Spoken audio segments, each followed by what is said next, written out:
नमो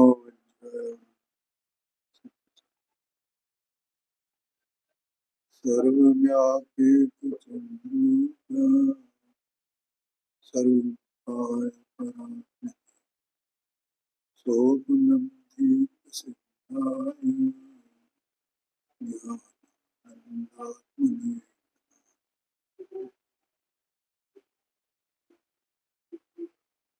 प्रवचन सारजी ग्रंथ है।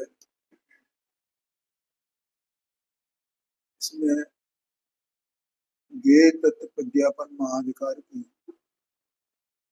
99 नंबर की गाथा स्वाध्याय में। इससे पहले 98 नंबर की गाथा चली थी। आप सब लोग ये जानते ही हैं कि अपन ने वस्तु स्वरूप को समझने के लिए, ठीक है, और वस्तु सत है, ये बात अपने हृदय में बैठाने के लिए हमने इस ग्रंथ को स्वाध्याय में लिया और ये 80 नंबर की गाथा से ये विषय प्रारंभ किया। इसमें पहले तो पदार्थ क्या है, फिर द्रव्य का लक्षण क्या है, फिर उसके बाद वो द्रव्य के लक्षण के साथ में द्रव्य सत है, तो सत भी दो प्रकार से कहा गया, एक स्वरूप अस्तित्व के रूप में और एक सादृश्य अस्तित्व के रूप में। उसके बाद फिर ये सिद्ध किया कि यद्यपि वस्तु गुण पर्यायात्मक है तो भी वो सत है और किसी नए द्रव्य की उत्पत्ति कभी होती नहीं।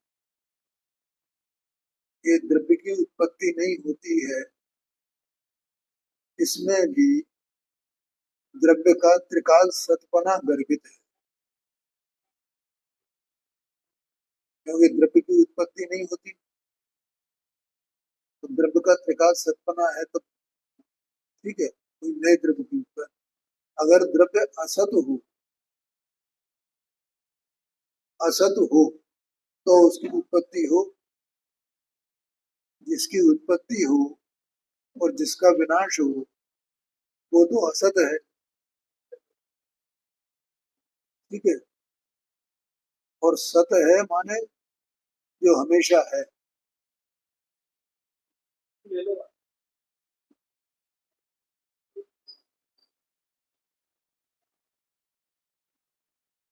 जो हमेशा है।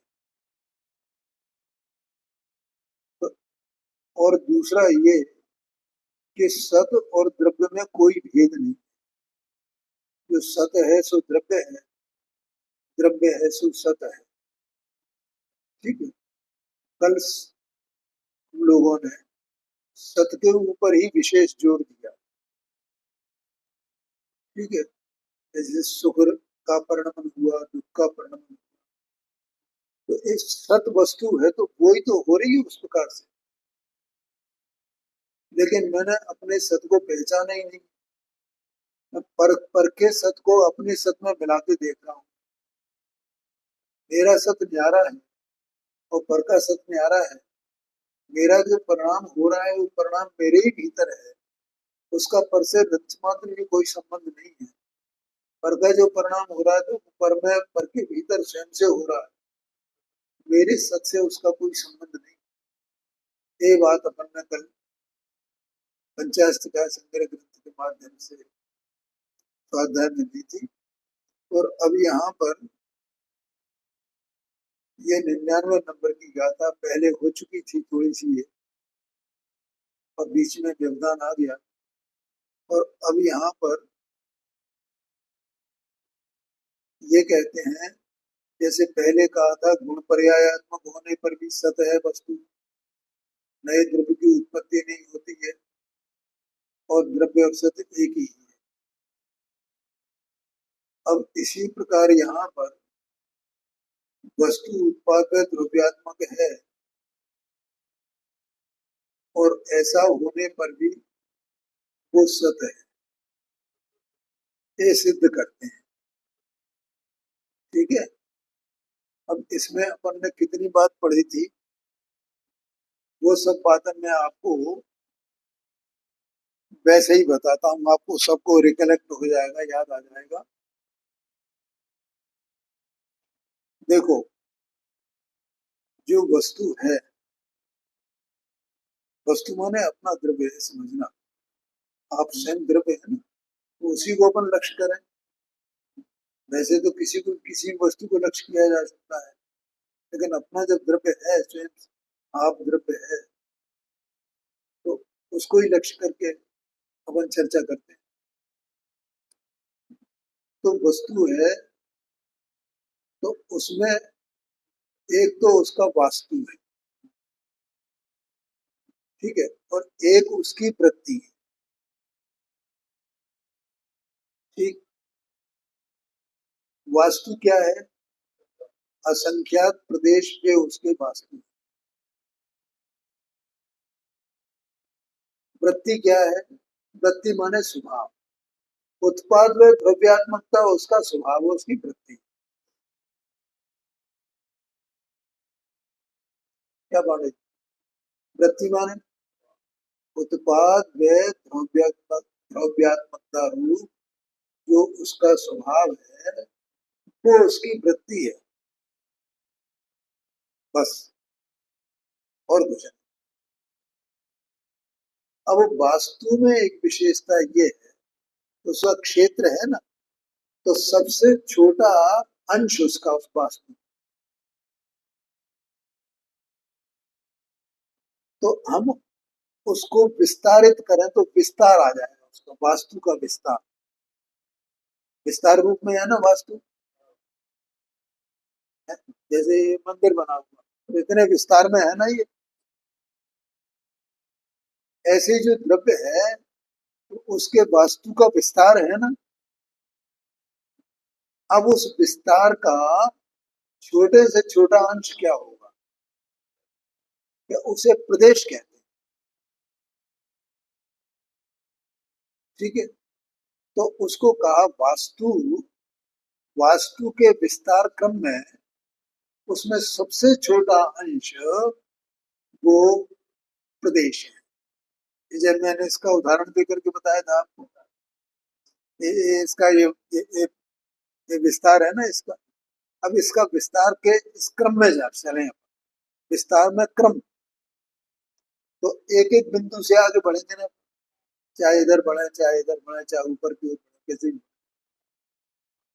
तो उस छोटे से छोटा अंश हम जहाँ उंगली रखेंगे, तो वो उसको प्रदेश कहते हैं।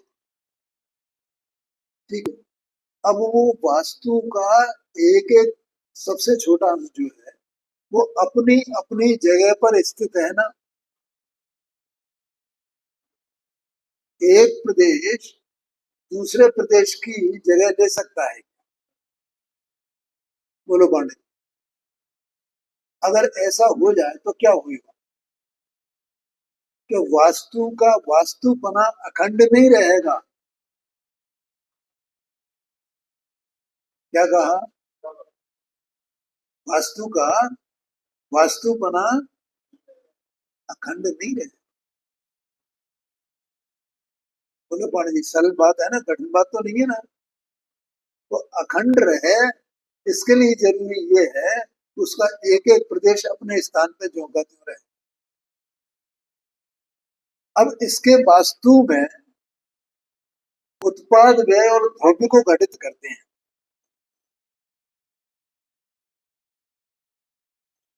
अब वो वास्तु वास्तु तो वास्तव में देखा जाए, समग्र रूप से देखा जाए, तो वो वैसा का वैसा ही है, वैसा का वैसा ही है, वैसा का वैसा ही, उसमें कोई परिवर्तन तो नहीं है।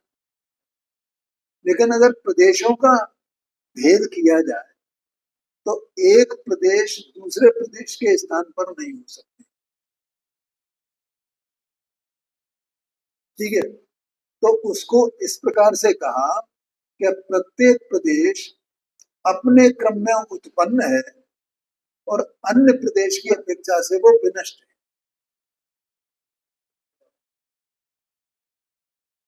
ठीक है, तो यही प्रदेशों का उत्पाद व्यय है। ठीक है, और यहाँ व्यतिरेक एक शब्द आया है, वो व्यतिरेक का मतलब ही ये है कि एक प्रदेश दूसरे प्रदेश पर नहीं है, दोनों में अलगाव है, दोनों पृथक पृथक हैं, अपनी अपनी जगह पर है। ठीक है, तो इस प्रकार से उस वास्तु में उत्पाद वह बन गया ना। कैसे? तो उसके हमने खंड किए अपनी कल्पना में, तो खंड करने पर तो उसमें उत्पाद व्यय बनता है, क्योंकि प्रत्येक प्रदेश अपने स्वकाल में तो अपने क्षेत्र में तो उत्पाद रूप है, और पर क्षेत्र में पर प्रदेश में विनष्ट रूप है। तो इस प्रकार से उत्पाद व्यय उनमें बन गया। और हम पूरे वास्तु को अखंड देखें तो वो तो जो कहीं तो है, वो तो जो कहीं तो है, तो उसमें वो द्रव्यपना घटित हो गया। ठीक है, ऐसी ये वास्तु अपेक्षा से ये वस्तु उत्पाद व द्रव्यात्मक है। अब बोलो इसमें क्या समझ में नहीं आया?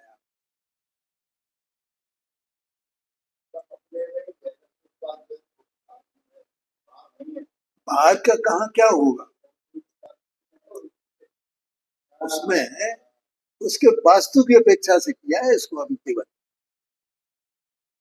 वास्तु अपेक्षा से उत्पाद व द्रव्यात्मक है।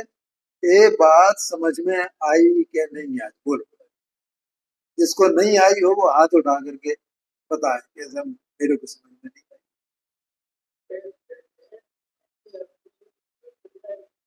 हाँ जी, और दूसरे क्षेत्र में स्थित नहीं है वो। ठीक है, तो अपन यहाँ से चले, एक नियत है तो अपने अपने स्थान में तो है, अपने स्थान में तो उत्पन्न है वो, और पर स्थान में वो उत्पन्न नहीं है, माने विनष्ट है। इस प्रकार वास्तु में उत्पाद व्यय को घटित किया है। और समग्रपने देखा जाए उस वास्तु को पूरे को तो वो तो ध्रुव ही है, वो तो ज्यों गई तो है, ज्यों गई तो है, ज्यों गई तो है। हम जब भेद से देखेंगे तो उत्पाद व्यय है, और अभेद से देखेंगे तो उत्पाद व्यय नहीं, तो ध्रुव है।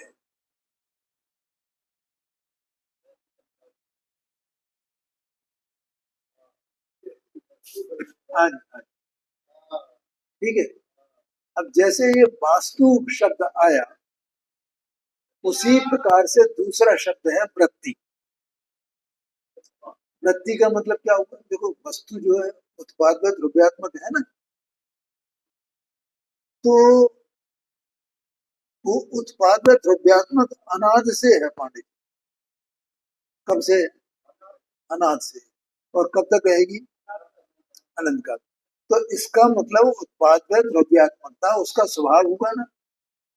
अनंत काल पहले भी उत्पाद में द्रव्यात्मक थी, आज भी है, अनंत काल बाद भी रहेगी। इसका नाम वृत्ति है। वृत्ति मानो उसका स्वभाव, यह उसका स्वभाव है। इस स्वभाव का कभी नाश नहीं होता है।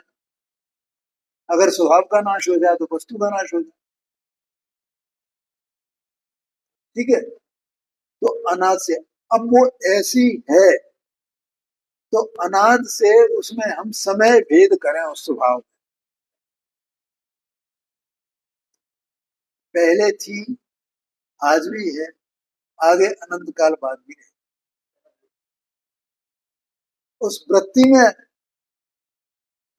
उसमें हमने भेद। अब इससे क्या पता चलता है कि वृत्ति में वो प्रवाह है। जैसे प्रदेशों में विस्तार है, ऐसे वृत्ति में प्रवाह है ना। है है है, समय की अपेक्षा से, काल की अपेक्षा से। ठीक है, तो अब वो वृत्ति, एक एक समय की वृत्ति अपने अपने स्व स्व काल में है। और पर काल में नहीं है। यही उस वृत्ति का उत्पाद व्यय है।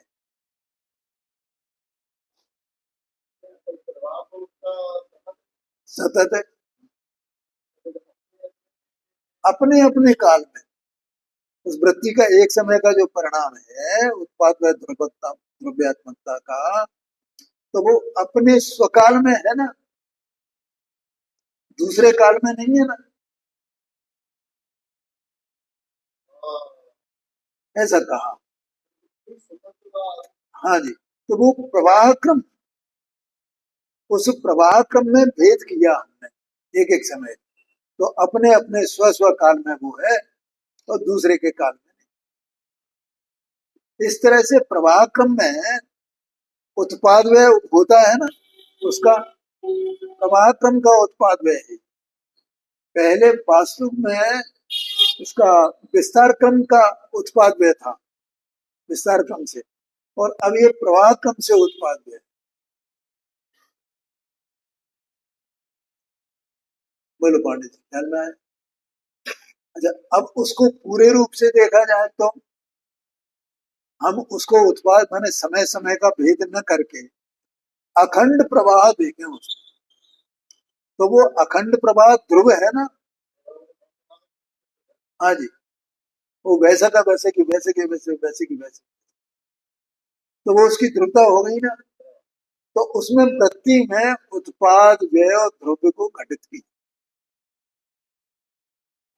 और एक समय की जो उत्पाद व्यय द्रव्यता द्रव्यात्मकता जो वृत्ति है वो दूसरे समय में नहीं है ना, तो उनमें आपस में व्यतिरेकी पना है, भिन्न भिन्न पना है काल की अपेक्षा से। इस प्रकार उस वस्तु में वृत्ति अपेक्षा से उत्पाद में द्रव्यात्मकता सिद्ध होता है, सिद्ध होती है, वास्तु अपेक्षा से और वृत्ति अपेक्षा से, दोनों अपेक्षा से। उसमें क्या सिद्ध हो गया? उत्पाद में द्रव्यात्मकता सिद्ध हो गई। एक कहा, इसका मतलब वस्तु वो उत्पाद व द्रव्यात्मक है। आया गन्य आया वो। हाँ जी, हाँ जी, हाँ जी। बोलो बॉडी समझ में आया ना? समय भेद करेंगे तो समय भेद को अनित्यता कहा गया, और समय भेद नहीं करें समग्रपने देखें तो वो नित्य है। ऐसी वस्तु में नित्य नित्यात्मकता या उत्पाद द्रव्यात्मकता सिद्ध होती है। ठीक है, इतनी बात अपनी चल गई। मैंने पहले वस्तु को उत्पाद व द्रव्यात्मक सिद्ध किया, वास्तु अपेक्षा से और वृत्ति अपेक्षा से। ठीक है, अब इसके बाद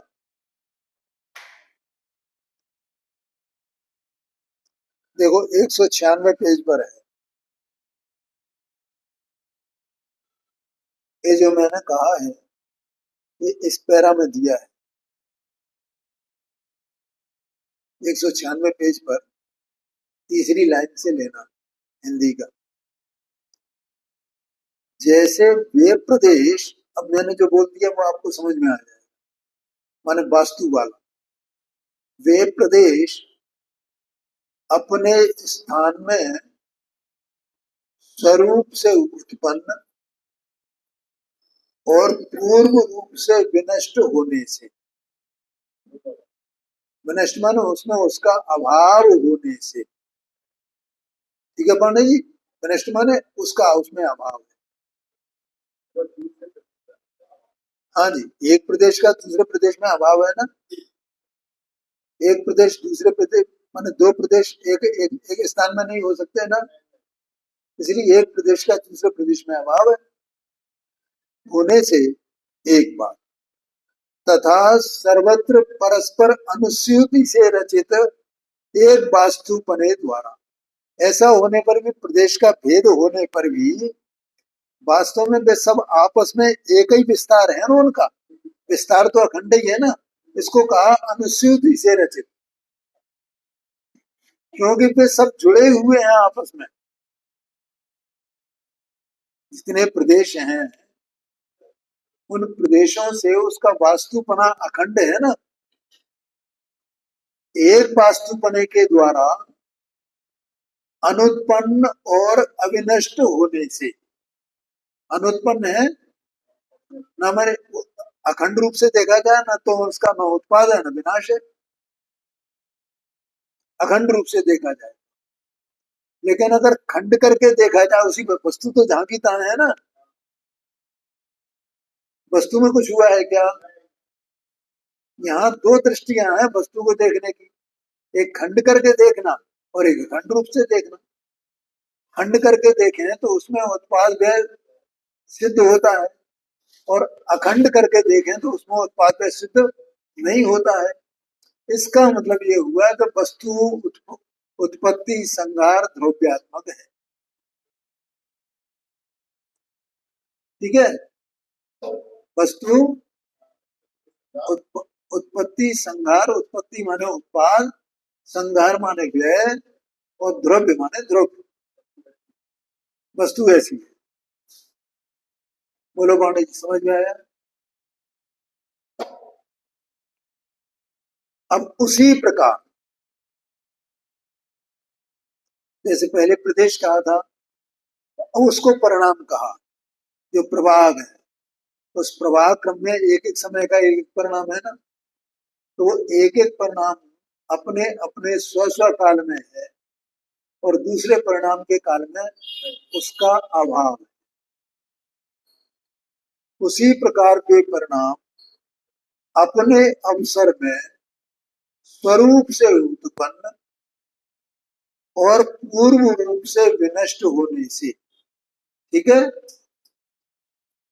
तथा सर्वत्र परस्पर अनुसूति से रचित एक प्रवाह पने के द्वारा। एक प्रवाह है ना, प्रवाह तो अखंड है ना, प्रवाह में कोई टूटन तो नहीं है ना। वो टूटन तो हमने अपनी कल्पना से की थी, वास्तव में तो प्रवाह अखंड है वस्तु का, उसका सत पने का। तो इस अपेक्षा से एक प्रवाह पने के द्वारा अनुत्पन्न अविनष्ट होने से उत्पत्ति संहार द्रव्यात्मक है। वास्तु बने से सिद्ध किया और वृत्ति बने से सिद्ध किया, दोनों प्रकार से वो वस्तु उत्पाद व द्रव्यात्मक है। और ये वृत्ति और वास्तु ये वस्तु के ही अंश है ना, वस्तु इनमें ही है ना, और दोनों को उत्पाद व द्रव्यात्मक सिद्ध कर दिया। उसमें उत्पाद व किस अपेक्षा से कहा जाएगा और द्रव्यता किस अपेक्षा से कहेंगे। बोलो, समझ में आया? ये एक बात, उत्पाद व द्रव्य को सिद्ध किया। अब दूसरी बात करते हैं। जैसे वास्तु का छोटे से छोटा अंश पूर्व प्रदेश के विनाश स्वरूप है,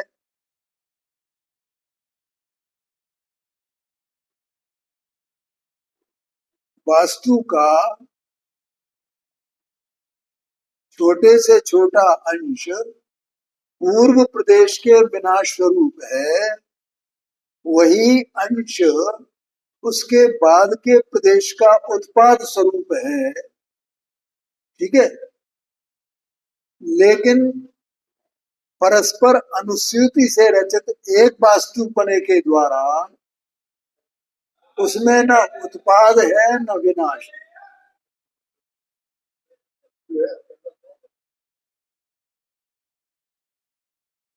अनुभव स्वरूप है, ऐसा कहा।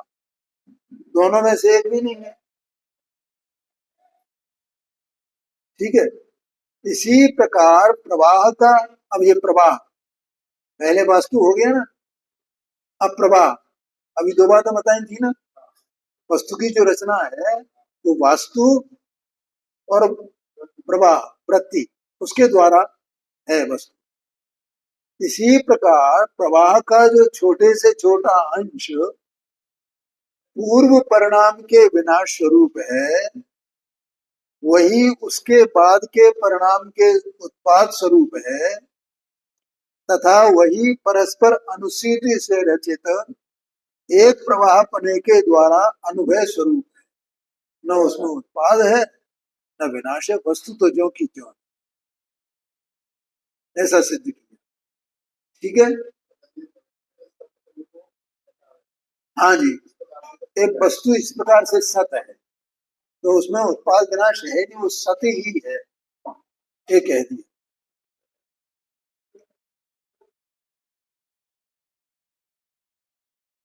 माने एक स्वभाव अखंड स्वभाव रूप है वस्तु।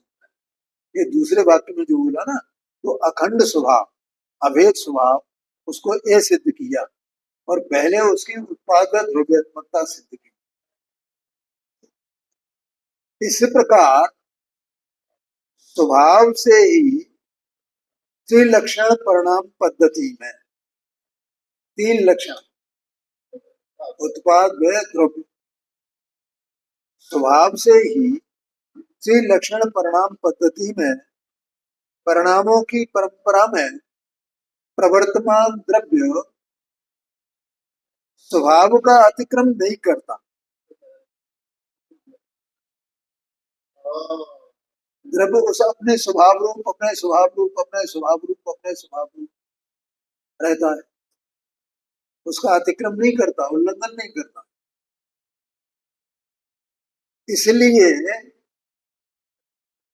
सत्य को त्रिलक्षण ही अनुमोदना चाहिए, इस मानना चाहिए कि जो सत्ता है वो भी तीन लक्षणों से गर्भित है और वो तीन लक्षण उत्पाद व द्रव्य स्वरूप, सत्य भी वैसा ही है, ऐसा कहते हैं। उसका उल्लंघन नहीं करता ना अपने स्वभाव का, अपने तो उसका स्वभाव का उल्लंघन नहीं करना, यही तो उसका सत्पना है। बोलो पांडे, सत्पना मन उसका अस्तित्व, अस्तित्व किसे कहते हैं? त्रिकाल कायम रहता है, ये उसका सत्पना है, ऐसा कहते हैं।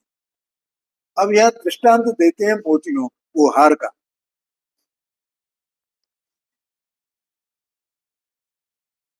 जैसे भैया देखो, अपने द्रव्य की बात चल रही है, कल ये द्रव्य की बात चली थी, अपना अपनी वस्तु सत्स्वरूप है त्रिकाल, ये सत की बात कल चली क्या नहीं चली? भिन्न भिन्न द्रव्य है क्या नहीं है ये? हाँ जी, इसका जो कुछ भी परिणाम है अपने अपना इसका सत है, वो सत है तो उसमें परिणाम है, सत ही नहीं हो तो परिणाम कहाँ से हो? उसमें उत्पाद में द्रव्य है, परिणाम है, वो सत त्रिकाल है और वो उसका ही है, पर द्रव्य से इसका कोई संबंध नहीं। एक बार ये बात समझ में आ जानी चाहिए और देह मन वाणी इनसे इसकी जो दृष्टि है वो हट जानी चाहिए, अपने पर आ जानी चाहिए, मैं बस ही ऐसी अपनी सत्ता को स्वीकार करना। तो यहाँ दृष्टांत देते हैं, जिसने अमुक लंबाई ग्रहण की है, वहां वास्तु की जगह लंबाई आ गई। ऐसे लटकते हुए मोतियों के हार में अपने अपने स्थानों में प्रकाशित स्व स्व क्षेत्र में प्रकाशित होते हुए समस्त मोतियों में, ठीक है, एक हार है मोतियों का और उसमें मोती के अपने अपने स्थान में है, एक मोती दूसरे मोती के स्थान में नहीं है। ये दृष्टांत दे दिया ना, समझ में आ गया? पीछे पीछे के स्थानों में पीछे पीछे के मोती प्रकट होते हैं,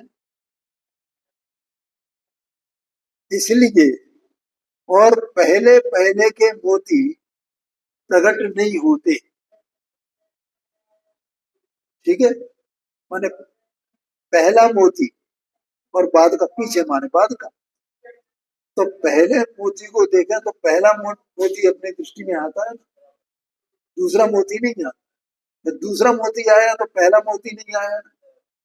हम उसको देखें अलग अलग करके तो मोतियों को, और वो है हार में ही।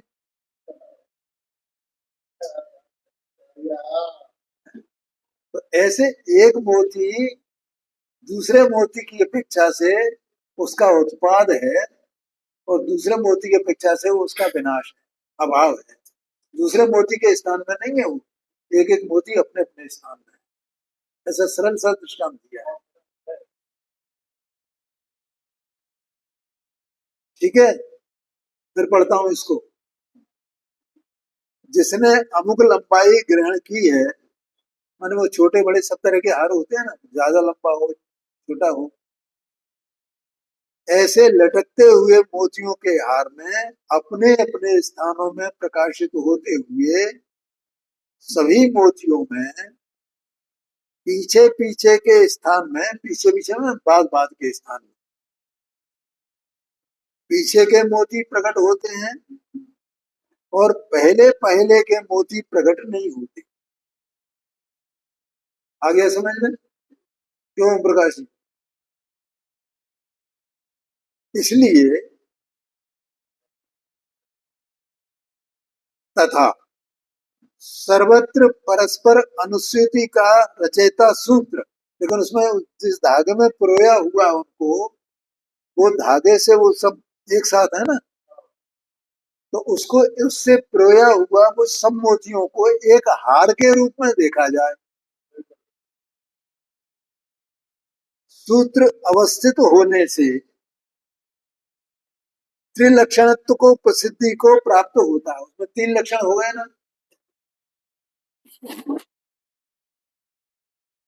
क्या तीन लक्षण हो गए? कि मोती अपने अपने क्रम में है, एक मोती दूसरे के क्रम में नहीं है, उसका उसमें अभाव है। ऐसा उत्पाद व्यय ये हो गया, उसमें सिद्ध हो गया। और वो धागे से उसमें सब प्रयोग हुए हैं, एक साथ हैं भी, तो उससे वो उसके मोतियों की अवस्थिता, स्थायीपना सिद्ध होता है। ठीक है, तो ऐसे त्रिलक्षण प्रसिद्धि को प्राप्त होता है कि उसमें तीन लक्षण वाला है वो हार, उत्पाद, व्यय और ध्रुवता। इसी प्रकार जिसने नित्य वृत्ति ग्रहण की है, जो नित्य है, हाँ जी हाँ जी, जिसमें हम भेद नहीं देखें, नित्य वृत्ति ग्रहण की है, ऐसे रचित परिणमित द्रव्य में अपने अपने अवसरों में प्रकाशित होते हुए समस्त परिणामों में पीछे पीछे के अवसरों पर पीछे पीछे के परिणाम प्रकट होते हैं। पीछे माने बाद की परिणाम, और पहले पहले के परिणाम प्रकट नहीं होते। वे सब उस वस्तु में ही गर्भित हैं। आ गया समझ में? परिणाम जो भेद है वे वस्तु में ही गर्भित है ना। इसलिए तथा सर्वत्र परस्पर अनुस्यूति रचने वाला प्रवाह अवस्थित होने से, प्रभाव उसका जो कैसा, वो तो त्रिकाल है ना, प्रभाव अखंड है ना, अभेद है ना, होने से त्रिलक्षणपना प्रसिद्धि को प्राप्त होता है। उस वस्तु में, द्रव्य में तीन लक्षणपना प्रसिद्ध होता है, तद वस्तु उत्पाद भव्यात्मक स्वभाव वाली है, ये सिद्ध हो। आगे ख्याल में, वस्तु उत्पाद व्यय द्रव्यात्मक है। इस प्रकार से यहाँ पे उत्पाद द्रव्यात्मकता की सिद्धि की गई, और उत्पाद द्रव्यात्मकता का कभी नाश नहीं होता है, इसलिए नाश नहीं होता, इसलिए सत है। त्रिकाल सत है ना, इसलिए वो सत है। अब भावार्थ देखो। हाँ जी हाँ जी, हाँ बिल्कुल ऐसा ये अपनी बात है भाई, देह मनमानी की बात नहीं है। चेतन वस्तु ऐसी ही है, असंख्यात प्रदेशी है, एक एक प्रदेश अपने अपने स्थान में है। उसमें भेद करके देखें तो उसमें उत्पाद व उन्हीं प्रदेशों में उत्पाद व घटित होता है, और उन्हीं प्रदेशों को समग्रपने एक साथ देखें तो उसमें द्रव्यपना घटित होता है। आया क्या नहीं? ऐसे ही वो वस्तु अनाद से है, अनंत काल तक रहने वाली है अपनी वस्तु। जैसा प्रवाह उसका अखंड प्रवाह देखें, उसकी द्रव्यता सिद्ध होती है, और उसका एक एक समय का परिणाम देखें, ठीक है, पहले नहीं था अब है, पहले नहीं था अब है, ठीक है। जैसे ये जीव है ना, तो पहले त्रियंच था, अब मनुष्य है, अब आगे देव होगा, फिर मनुष्य होगा, जो भी हो। तो ऐसा भेद करके देखें तो उसमें उत्पाद वह घटित होता है ना, है? कि उसका तो व्यय हो गया, ठीक है, वो पहले वाली था, पहले वाली दशा थी, और नई दशा का उत्पाद हुआ। अब इस दशा का भी व्यय हो गया, नई दशा का उत्पाद हो गया। तो इस प्रकार से देखें तो उसमें उत्पाद व्यय घटित होता है उस वस्तु में, है? और उसका प्रवाह देखें कि सभी में वो एक ही वस्तु है, एक ही वस्तु है, एक ही वस्तु है। हम उसकी पर्यायों को न देखें, उसमें प्रवाह क्रम न देखें, तो वो ध्रुव है ना, द्रव्य है ना उसका। ऐसे वस्तु उत्पाद में द्रव्यात्मक है, ऐसे अपनी वस्तु भी उत्पाद में द्रव्यात्मक है। ये आचार्य देव यहाँ बताते हैं। बोलो भैया, समझ में आया? तो उत्पाद में किस प्रकार से, द्रव्य किस प्रकार से, ऐसा बताते हैं। इसका मतलब मेरा कभी नाश नहीं होता, मैं त्रिकाल सत्य। एक नाश तो उसमें क्रम देखने में होता है कि पहले ये था, अब ये है, अब ये है, अब ये है, अब ये। तो एक एक समय में एक एक दशा जानने में आ रही है ना, पूरी दशा जानने में नहीं आ रही ना। तो वर्तमान दशा में पूरी दशा का अभाव है ना। हाँ जी, हाँ जी, हाँ जी, हाँ जी, हाँ, उसका अभाव, उस दशा का अभाव हो गया है, जवान हो गया, तो फिर उसका भी अभाव हो गया, बुढ़ापा आ गया। इस तरह से भी अपन ले सकते हैं। हाँ, वस्तु की वो वस्तु को भी वही है, और इस तरह से भी ले सकते हैं, नार की त्रियंच मनुष्य देव, इस प्रकार से भी ले सकते हैं। हाँ हाँ हाँ, बिल्कुल। वस्तु तो वो की वही है ना, इसलिए वस्तु ध्रुव है। ऐसा वस्तु में त्रिलक्षणपना घटित होता है, ये बताना है।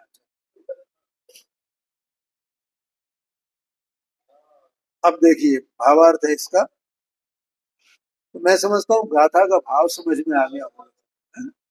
ऐसा समझना भाई, देखो, ये अपने को देह मन वाणी से मत देखो, अपने को अपने सत्स्वरूप से देखना। मैं त्रिकाल सत्य, ये तो सब, ये प्रवाह चला रहा है कि नहीं चला रहा है, अनाज से जीव का, और नहीं चला रहा है, अनाज से चला रहा है, और अनंत काल तक ऐसा प्रवाह चलने वाला है। हाँ जी,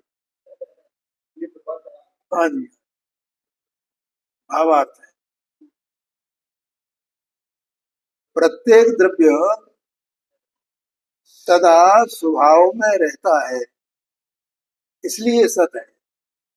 अभी अपने स्वभाव में रहा हुआ है ना, अभी ये जो दृष्टांत दिया था उससे, है?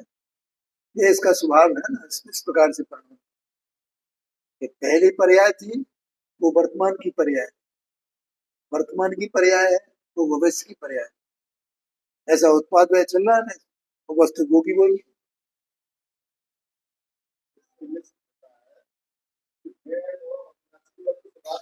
हाँ जी, हाँ जी, एक वस्तु का स्वभाव है इस प्रकार से रहना, वो उत्पाद व द्रव्यात्मक ही है, वस्तु सत है, वो अपने स्वभाव में ही रहती है। हाँ जी, हाँ जी, ये बात, ये उत्पाद व्यय भी वस्तु का स्वभाव, ये द्रव्यपना भी वस्तु का स्वभाव है। और द्रव्य में उत्पाद व्यय गर्भित है और उत्पाद व्यय में द्रव्य गर्भित है। क्या सिद्ध हुआ बोलो? बोलो पांडे जी। उत्पाद व्यय में द्रव्य गर्भित है, द्रव्य में उत्पाद व्यय गर्भित है, ऐसी वस्तु है। इसीलिए वो जो लक्षण से भेद किया जाता है ना, गुण और पर्याय का उनका, तो अपने को ऐसा लगता है कि वस्तु भेद रूप हो गई। वस्तु भेद रूप होती ही नहीं है, उसके द्रव्य में गुण पर्याय गर्भित है, उसके उत्पाद में गर्भित है, उत्पाद में द्रव्य गर्भित। अगली या तो 100 नंबर की आ रही, वो यही बात कहेगी, इनका अभिनव भाव है भैया। द्रव्य है तो उत्पाद में है, उत्पाद में है तो द्रव्य है। इस प्रकार से वस्तु की रचना है। ये तो अपन भेद कल्पना करके वस्तु को समझते हैं। हाँ जी, हाँ, उसी वस्तु के भीतर सब कुछ उसी में है, उसके बाहर कैसे हो जाए? ये बात है ना। देखो, ये जब निश्चय व्यवहार की बात चलती है तो ये कहा जाता है व्यवहार में निश्चय नय का प्रतिपादक है, और निश्चय नय व्यवहार नय का प्रतिपाद्य है। ठीक है, तो ये किस अपेक्षा से कहा जाता है? ये भेद अभेद की अपेक्षा से कहा जाता है कि जो भेद से कथन किया जाता है उसी का नाम तो व्यवहार है ना, है? और भेद से बताना किसको है? अभेद को ही तो बताना है ना। भेद काय के लिए? अभेद को बताने के लिए। इसलिए वो व्यवहार निश्चय का प्रतिपादक है। अभेद सो निश्चय, भेद सो व्यवहार। बोलो ख्याल में आया कि नहीं? और वस्तु ऐसी अभेद है ना, और फिर उसका दोनों का रिश्ता दूसरा निषेध निषेधक का, कि भैया वस्तु में कोई भेद नहीं है, वस्तु तो अभेद ही है। निश्चय है उसका व्यवहार को निषेध करता है। तो तुम वस्तु को भेद रूप नहीं मान लेना, वस्तु तो अभेद ही है, लेकिन व्यवहार तो उसको बताने वाला, भेद करके बताने वाला है। बताना तो अभेद वस्तु को ही है ना। ऐसा कहते हैं। आगे कहते हैं, देखो, प्रत्येक द्रव्य सदा स्वभाव में रहता है, इसलिए सत है। अब वो स्वभाव क्या है? उत्पाद द्रव्यात्मकता उसका स्वभाव है, तो वो प्रत्येक द्रव्य उसी में रहता है, उसी स्वभाव, उसी स्वभाव, उसी स्वभाव। बोलो प्रकाश जी, विचार करना है इसमें। हाँ? दूसरी बात, तो द्रव्यात्मकता वो उत्पाद व्यय में है, उत्पाद व्यय वो द्रव्यात्मक में है।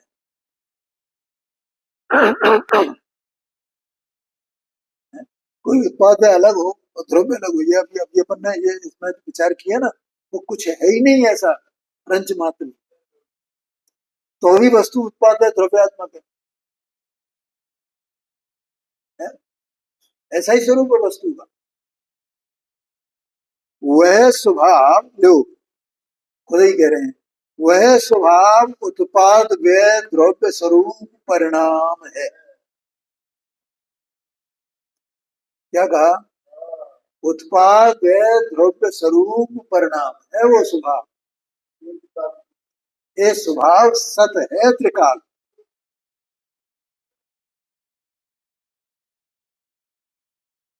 जैसे द्रव्य के विस्तार का छोटे से छोटा अंश, अब समझ में आ जाएगा ना, वह प्रदेश है, उसी प्रकार द्रव्य के प्रवाह का छोटे से छोटा अंश वह परिणाम है। प्रत्येक परिणाम स्वकाल में अपने रूप से उत्पन्न होता है और पूर्व रूप से नष्ट होता है, और सर्व परिणामों में एक प्रवाहपना होने से प्रत्येक परिणाम उत्पाद विनाश से रहित एक रूप ध्रुव रहता है। समझ में आया ना? और उत्पाद व द्रव्य में समय भेद नहीं है। उत्पाद व द्रव्य में समय भेद नहीं है कि उत्पाद का अलग व्यय समय हो, व्यय का अलग समय हो, द्रव्य का अलग समय हो। समय भेद नहीं है, एक ही काल में उत्पाद में द्रव्यात्मक है। तीनों ही एक ही समय में है। ऐसे उत्पाद में द्रव्यात्मक परिणामों की परंपरा में, उत्पाद में द्रव्यात्मक परिणामों की परंपरा में, बोलो समझ में आ रहा है? ये जो चेतन द्रव्य है ना, तो इसका भी उत्पाद व्यय बताया था ना? क्या कहा? उत्पाद व्यय नहीं बताया? पहले कौन सी पर्याय थी उसका व्यय? वर्तमान पर्याय का उत्पाद बताया। और तो भी वो द्रव्य जो उसमें था सो इसमें है, तो उत्पाद व्यय द्रव्यात्मक हो गई ना वस्तु। तो उस समय भी उत्पाद व्यय द्रव्यात्मक थी, इस समय भी उत्पाद व्यय द्रव्यात्मक, एक ही समय में उत्पाद व्यय द्रव्यात्मक है, ये कहना है। इसलिए द्रव्य स्वयं भी मोतियों के हार की भांति उत्पाद व द्रव्यात्मक है, ऐसा यहाँ सिद्ध किया है। आगे की चर्चा कल।